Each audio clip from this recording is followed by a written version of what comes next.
പ്രിയമുള്ള എൻ്റെ വിദ്യാർത്ഥിനികളെ എല്ലാവരെയും ഞാൻ ഓൾ കേരള ഡിസ്റ്റൻസ് എഡ്യൂക്കേഷൻ എന്ന് പറയുന്ന നമ്മുടെ സ്ഥാപനത്തിൻ്റെയുള്ള ഓൺലൈൻ വീഡിയോ ക്ലാസ്സിലേക്ക് സ്വാഗതം ചെയ്യുകയാണ്.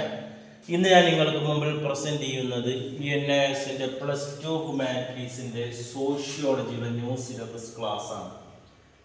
18ാമത്തെ ചാപ്റ്ററാണ് major process of social changes എന്ന് പറയുന്നത്. സാമൂഹ്യ മാറ്റത്തിൻ്റെ പ്രധാന പ്രക്രിയകൾ എന്ന് പറയുന്ന ചാപ്റ്ററാണ് നിങ്ങളുടെ മുമ്പിൽ അവതരിപ്പിക്കുന്നത്.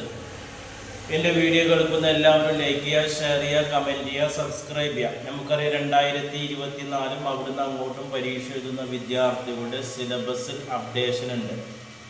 മൊത്തം സിലബസിൻ്റെ 60% മാത്രം അവർ പബ്ലിക് എക്സാമിന് പഠിച്ചാൽ മതി. ബാക്കി വരുന്ന 40% നമ്മൾ എക്സാമിൽ നിന്ന് ഒഴിവാക്കിയിട്ടുണ്ട്. ആ 60%ത്തിൽപ്പെട്ട ചാപ്റ്റേഴ്സാണ് നമ്മൾ ക്ലാസ് എടുത്തുകൊണ്ടിരിക്കുന്നത്. ഓക്കെ, നമുക്കറിയാം എക്സാമിന് ക്വസ്റ്റ്യൻസ് ഇംഗ്ലീഷിലാണ് വരുന്നത്. മലയാളത്തിന് പരീക്ഷ എഴുതുന്നവർക്കും ഇംഗ്ലീഷിൽ പരീക്ഷ എഴുതുന്നവർക്കും ക്വസ്റ്റ്യൻസ് ഇംഗ്ലീഷിലാണ്. അതുകൊണ്ട് ഇംഗ്ലീഷിൽ ക്വസ്റ്റ്യൻ വന്നു കഴിഞ്ഞാൽ എങ്ങനെ മലയാളത്തിൽ ആൻസർ ചെയ്യാം എന്നുള്ളതിൻ്റെ ഒരു പ്രാക്ടീസും കൂടിയാണ് നമ്മുടെ ഇന്നത്തെ ക്ലാസ് എന്ന് പറയുന്നത്. ഇന്ന് നമ്മൾ 2 മാർക്കിൻ്റെയും 3 മാർക്കിൻ്റെയും 4 മാർക്കിൻ്റെയും 5 മാർക്കിൻ്റെയൊക്കെ ക്വസ്റ്റ്യൻസും ആൻസറാണ് അവതരിപ്പിക്കുന്നത്. അതേപോലെ തന്നെ പുതിയ മോഡൽ ക്വസ്റ്റ്യൻ പേപ്പർ പ്രകാരമുള്ള 1 മാർക്കിൻ്റെ MCQ ക്വസ്റ്റ്യൻ 1 വേർഡ് ക്വസ്റ്റ്യൻസ് നമ്മൾ വേറൊരു വീഡിയോയിൽ അവതരിപ്പിക്കും. ഇന്നത്തെ ക്ലാസ് നമ്മൾ ഗൈഡ് ബേസിലാണ്. ഗൈഡ് ആവശ്യമുള്ളവർ കോൺടാക്ട് ചെയ്യാം. ഫസ്റ്റ് ക്വസ്റ്റ്യൻസ് ആണ്, what is mean by social changes? എന്താണ് സാമൂഹിക മാറ്റം? സ്റ്റേറ്റ് ക്യാരക്ടറിസ്റ്റിക്സ്, അതിൻ്റെ പ്രത്യേകതകൾ എന്തൊക്കെയാണെന്നാണ്. സാമൂഹിക മാറ്റം എന്ന് പറയുന്നത് സാമൂഹിക ഘടന, അതായത് സോഷ്യൽ സ്ട്രക്ചറിൽ ഉണ്ടാകുന്ന വ്യതിയാനമാണ് എന്ന് പറയുന്നത്. സാമൂഹിക മാറ്റം എന്ന് പറയുന്നത് സാമൂഹിക ഘടനയിൽ ഉണ്ടാകുന്ന വ്യതിയാനമാണ് സാമൂഹിക മാറ്റം എന്ന് പറയുന്നത്. അതിൻ്റെ പ്രത്യേകതകൾ എന്ന് പറഞ്ഞാൽ ഒന്നാമത്തെ പ്രത്യേകത, സാമൂഹിക മാറ്റം എല്ലാ സമൂഹങ്ങളിലും സംഭവിക്കുന്നുണ്ട്. ഒരു സമൂഹവും ഇന്ന് മാറ്റമില്ലാതെ നിലനിൽക്കുന്നില്ല. അത് എല്ലാ മേഖലകളിലും ഉണ്ട്. ജനസംഖ്യയിലായാലും അതേപോലെ തന്നെ സാങ്കേതിക വിദ്യയിലായാലും വിദ്യാഭ്യാസ മേഖലകളിലായാലും ബിസിനസ് മേഖല, ഇങ്ങനെ ഓരോ മേഖല എടുത്തു കഴിഞ്ഞാലും അവിടെ പണ്ടത്തെ അപേക്ഷിച്ച് ഇന്ന് എന്തുണ്ട്, മാറ്റമുണ്ട്. അല്ലെങ്കിൽ കഴിഞ്ഞ വർഷത്തെ അപേക്ഷിച്ച് അല്ലെങ്കിൽ ഇന്നലകളെ അപേക്ഷിച്ച് ഇന്ന് അവിടെ എന്ത് ചെയ്യുന്നുണ്ട്, മാറ്റങ്ങൾ സംഭവിക്കുന്നുണ്ട്. അതേപോലെ തന്നെ സാമൂഹിക മാറ്റം ഒരു സമുദായ മാറ്റമാണ്. സാമൂഹിക മാറ്റം ഒരു വ്യക്തിക്കോ അല്ലെങ്കിൽ കുറച്ച് വ്യക്തികൾക്കോ സംഭവിക്കുന്നതല്ല. കുറച്ച് വ്യക്തികൾക്കോ അല്ലെങ്കിൽ ഒരു വ്യക്തിക്കോ അല്ല, പകരം സമൂഹത്തിന് മൊത്തം അല്ലെങ്കിൽ സമുദായത്തിന് മൊത്തം സംഭവിക്കുന്നതാണ് എന്ന് പറയുന്നത് സാമൂഹിക മാറ്റം എന്ന് പറയുന്നത്. അതേപോലെ തന്നെ മൂന്നാമത് പറയുന്നത്, സാമൂഹിക മാറ്റത്തിന്റെ വേഗത എല്ലായിടത്തും ഒരേപോലെ അല്ല എന്നുള്ളതാണ്.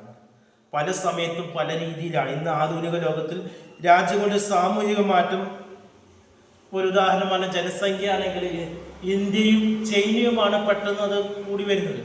ദാരിദ്ര്യം വെച്ച് നോക്കുമ്പോൾ ഇന്ത്യയിൽ തന്നെ കേരളത്തെ അപേക്ഷിച്ച് നോർത്ത് ഇന്ത്യൻ സ്റ്റേറ്റിലാണ് ദാരിദ്ര്യം വളർന്നു വരുന്നത്. എഡ്യൂക്കേഷൻ വരുമ്പോൾ കേരളമാണ് എഡ്യൂക്കേഷനിൽ സാമൂഹിക മാറ്റത്തിൽ മുന്നേറ്റം വരുന്നത്. ഇങ്ങനെ ഓരോ മാറ്റത്തിലും വേഗതകളിൽ വ്യത്യാസമുണ്ട്.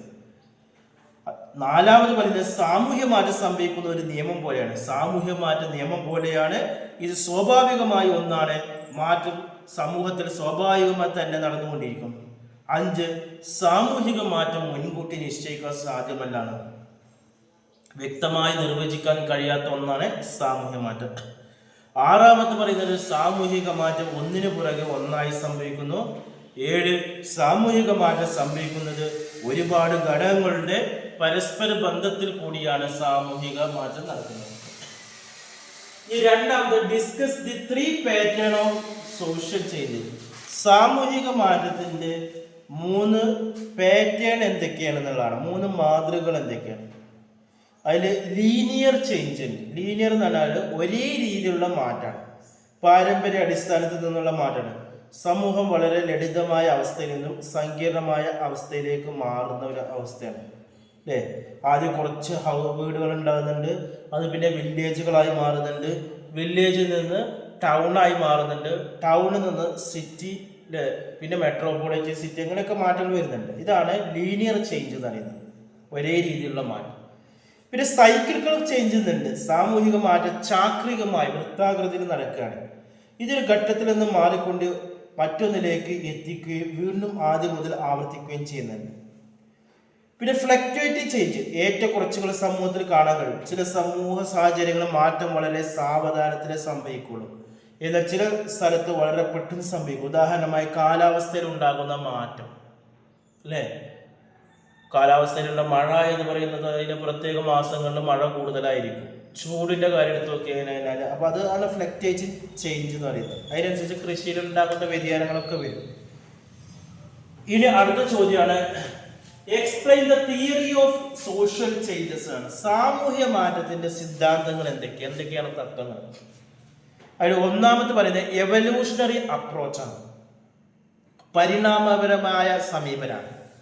സമൂഹത്തിലെ മാറ്റത്തിന്റെ ദിശയും വർദ്ധിച്ചു വരുന്ന സങ്കീർണതയും സംഘടനാപരമായ വേർതിരിവുകളുമാണ് പരിണാമ സിദ്ധാന്തങ്ങളുടെ പ്രധാന തത്വം. ഓരോ സമൂഹവും കൂടുതൽ സങ്കീർണമായ ഘട്ടങ്ങളിലൂടെ പൂർണ്ണതയിലേക്ക് പുരോഗമിക്കുന്നു എന്നാണ് സാമൂഹ്യശാസ്ത്രത്തിന്റെ പിതാവായ അഗസ്ത്യ കോംതെ വിശ്വസിക്കുന്നത്. 3 വ്യക്തമായ ഘട്ടങ്ങളിലൂടെയാണ് പരിണാമം സംഭവിക്കുന്നത്. ഇനി രണ്ടാമത്തെ സാമൂഹ്യ മാറ്റത്തിന്റെ സിദ്ധാന്തമാണ് ഫങ്ഷനിസ്റ്റ് അപ്രോച്ച്, നിർവ്വഹണക്ഷമതപരമായ സമീപനമാണ്. സാമൂഹ്യ പ്രതിഭാസങ്ങൾക്ക് മറ്റു സാമൂഹ്യ പ്രതിഭാസങ്ങൾക്കുള്ള പ്രതിപ്രവർത്തനം പരസ്പര ആശ്രയത്തെ വിശദീകരിക്കുന്ന ഒരു ശ്രമമാണ് നിർവഹണവാദം എന്ന് പറയുന്നത്. ഈ സിദ്ധാന്തത്തിന്റെ പ്രധാന ഉപജ്ഞാതാവ് ടാൽകോട്ട് പാഴ്സനാണ്.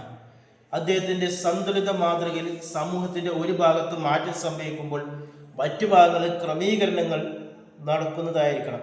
അപ്രകാരം നടക്കുന്നില്ലെങ്കിൽ സമൂഹത്തിന്റെ സന്തുലിതാവസ്ഥ തകരാൻ സാധ്യതയുണ്ട്. 3 പറയുന്നത് കോൺഫ്ലിക്റ്റ് തിയറിയാണ്, സംഘടനാവാദമാണ്. സംഘടനാവാദികളുടെ അഭിപ്രായത്തിൽ സമൂഹത്തിൽ ഒരു ഗണം മറ്റൊരു ഗണത്തിനെതിരെ എപ്പോഴും പോരാടുന്നുണ്ട്. ഈ സംഘടനത്തിൽ നിന്നാണ് അനിവാര്യവും എന്നാൽ മാതൃപരമായ പരിവർത്തനം ഉണ്ടാകുന്നത്. സംഘടനാവാദികളിൽ പ്രമുഖൻ കാൾ മാർക്സ് ആണ്. അദ്ദേഹത്തിന്റെ അഭിപ്രായത്തിൽ 2 വർഗങ്ങൾ തമ്മിലുള്ള സംഘടനയിൽ നിന്നാണ് സാമൂഹ്യ മാറ്റം വരുന്നത്. ആ വർഗങ്ങൾ മുതലാളിയും തൊഴിലാളിയാണ്. പിന്നെ പറയുന്നത് ചാക്രിക സിദ്ധാന്തമാണ്, സൈക്കിളിക്കൽ തിയറിയാണ്. ചാക്രിക സൈദ്ധാന്തികർ മാറ്റത്തെ കാണുന്നത് ഒരു വലിയ ചക്രം അല്ലെങ്കിൽ വൃത്താകൃതിയാണ്. പരിവർത്തനത്തിൽ ദീർഘകാല പ്രവണതകളൊന്നും അവർ കാണുന്നില്ല.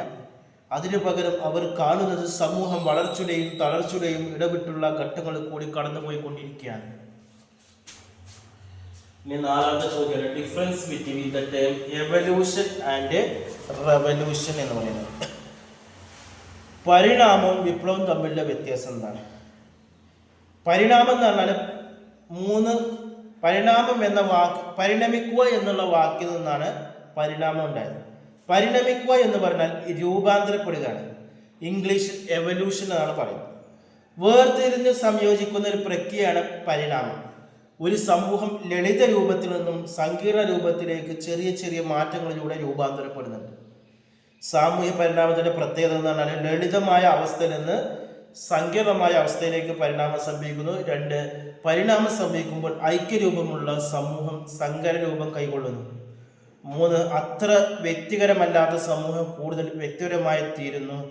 4 സാമൂഹ്യ പരിണാമം കീഴ്ത്തലത്തിൽ നിന്ന് മേൽത്തലത്തിലേക്ക് തുടർച്ചയായി സംഭവിക്കുന്നുണ്ട്. ഇനി എന്താണ് വിപ്ലവം, റവല്യൂഷൻ എന്ന് പറഞ്ഞാൽ എന്താ? വിപ്ലവം നടക്കുന്നത് വളരെ പെട്ടെന്നായിരിക്കും. കൂടാതെ വിപ്ലവം നിലനിലുള്ള സാമൂഹ്യ സ്ഥിതിയെ മാറ്റിമറിക്കുന്നു. വിപ്ലവം കുറച്ച് സമയം കൊണ്ട് വലിയ മാറ്റങ്ങൾ ഉണ്ടാകും. വിപ്ലവത്തിന്റെ ഫലമായി നിലവിലുള്ള സമ്പ്രദായം ഏകദേശം പൂർണ്ണമായി മാറി പുതിയ സമ്പ്രദായം ഉടലെടുക്കുന്നു. ഉദാഹരണം, ഫ്രഞ്ച് വിപ്ലവത്തിന്റെ ഫലമായി ചക്രവർത്തിയുടെ ഭരണം പെട്ടെന്ന് അവസാനിപ്പിക്കുകയും പുതിയ ഭരണ സംവിധാനം ആരംഭിക്കുകയും ചെയ്തു. വിപ്ലവപരമായി ജനങ്ങളെ സ്വാതന്ത്ര്യത്തിലേക്ക് നയിക്കുന്നുണ്ട്. ഇനി അടുത്ത ലാസ്റ്റ് ചോദിക്കാണ്, difference between progress and development എന്നുള്ള ക്വസ്റ്റ്യൻസ് ആണ്. വികസനവും പുരോഗതിയും തമ്മിലുള്ള വ്യത്യാസം എന്താണ്? പുരോഗതി എന്ന് പറഞ്ഞാൽ പ്രോഗ്രസ് ആണ്. സാമൂഹ്യ മാറ്റം സംഭവിക്കുന്നത് ആഗ്രഹിക്കുന്ന രീതിയിലാണെങ്കിൽ അതിന് പുരോഗതിയാണ്. നമ്മൾ ആഗ്രഹിക്കുന്ന രീതിയിലാണ് സാമൂഹ്യ മാറ്റമെങ്കിൽ അതിന് പുരോഗതിയാണ്. പുരോഗതിയുടെ ലക്ഷ്യങ്ങൾ താഴെ പറയുന്നതാണ്. പുരോഗതി കഴിഞ്ഞ കാലഘട്ടത്തിൻ്റെയും നിലനിൽക്കുന്ന കാലഘട്ടത്തിൻ്റെയും ലക്ഷണങ്ങൾ കാണാൻ സാധിക്കും. പുരോഗതി സൂചിപ്പിക്കുന്നത് മുൻകൂട്ടി തീരുമാനിച്ച ചോദ്യത്തിൻ്റെ സാക്ഷാത്കാരമാണ്. സാങ്കേതിക പുരോഗതിയിൽ പണം, വാർത്താവിനിമയം, ഗതാഗതം എന്നിവ ഉൾപ്പെടുന്നുണ്ട്. പുരോഗതി ഒരു പ്രദേശത്തു നിന്നും മറ്റൊരു പ്രദേശത്തേക്ക് മാറുന്ന ഒന്നാണ്. അഞ്ചാമത് പറയുന്നത് മനുഷ്യ വികസനത്തിന്റെ മുന്നോടി പുരോഗതിയാണ്. 6 സമൂഹം സങ്കീർണമായി തീരുന്നതും തൊഴിൽ വിഭജനം സംഭവിക്കുന്നതും പുരോഗതിയിൽ കൂടിയാണ്. 7 പുരോഗതി പ്രധാനമായി 2 കാര്യങ്ങൾ ആശ്രയിച്ചിരിക്കുന്നു. ഒന്ന് അത് തുടങ്ങിയ സമയം, മറ്റൊന്ന് അത് എത്തി നിൽക്കുന്ന സമയം. അടുത്ത വികസനമാണ്, ഡെവലപ്മെന്റ്. വികസനത്തിന്റെ സ്വഭാവ സവിശേഷതകൾ എന്തൊക്കെയാണ്? മുൻകൂട്ടി തീരുമാനിച്ച പ്രകാരം സമൂഹത്തിൽ നടപ്പിലാക്കുന്ന മാറ്റങ്ങളാണ് വികസനം. വികസനം ആ രാജ്യത്തെ സാമൂഹിക സാംസ്കാരിക ഘടകങ്ങളെയും ഭൂമിശാസ്ത്രപരവും ശാസ്ത്രീയപരമായ സംഭവങ്ങളെയും ആശ്രയിച്ചിരിക്കുന്നു. വികസനം ഓരോ സമൂഹത്തിലും വ്യത്യസ്തമായിരിക്കും. വികസനം പുരോഗതിയുമായി ബന്ധപ്പെട്ടിരിക്കുന്നു. കാർഷികം, ആരോഗ്യം, വിദ്യാഭ്യാസം, കച്ചവടം എന്നീ മേഖലകളിൽ വികസനം ബന്ധപ്പെട്ടിരിക്കുന്നു. 5 പിന്നോക്ക വിഭാഗങ്ങളുടെ ക്ഷേമം, സ്ത്രീകളുടെയും അരക്ഷരരുടെയും ക്ഷേമം, ന്യൂനപക്ഷ ക്ഷേമം തുടങ്ങിയവയെല്ലാം ഒരു രാജ്യത്തിന്റെ വികസന പ്രക്രിയയാണ്. ഇത്രയാണ് നമ്മൾ ഈ ചാപ്റ്ററിൽ വരുന്ന ചെറിയൊരു ചാപ്റ്ററാണ്. ഇനി ഇതിൽ വരുന്ന 1 മാർക്കിന്റെ ക്വസ്റ്റ്യൻസ് നമ്മൾ അടുത്ത വീഡിയോയിൽ ടെക്സ്റ്റ് ബുക്ക് ബേസ്ഡ് അവതരിപ്പിക്കും. ENSന്റെ SSLC +2 ക്ലാസ്സുകൾക്ക് എന്തെങ്കിലും ഡൗട്ടുകൾക്കോ നിങ്ങൾക്ക് ആവശ്യമുള്ള ഗൈഡുകൾ വേണമെങ്കിലോ അല്ലെങ്കിൽ അഡ്മിഷൻ 1 മാസം കൊണ്ട്, 2 മാസം കൊണ്ട്, 3 മാസം കൊണ്ട്, 6 മാസം കൊണ്ട് SSLC +2 ഇന്ത്യയിലെ മുഴുവൻ സ്റ്റേറ്റുകളിൽ നമ്മൾ നൽകുന്നുണ്ട്. വളരെ കുറഞ്ഞ ഫീസിൽ അഡ്മിഷൻ നൽകുന്നുണ്ട്. ആഴ്ചയിൽ 6 ദിവസത്തെ ഓൺലൈൻ ക്ലാസ്, നിങ്ങളുടെ ജോലിക്ക് തടസ്സമില്ലാത്ത രീതിയിൽ ഓൺലൈൻ ക്ലാസ് നൽകുന്നുണ്ട്. ഗൾഫിലുള്ള ആളുകൾക്ക് ലീവിന് വരുമ്പോൾ നാട്ടിൽ എക്സാം എഴുതാനുള്ള അറേഞ്ച്മെന്റ് നൽകുന്നുണ്ട്.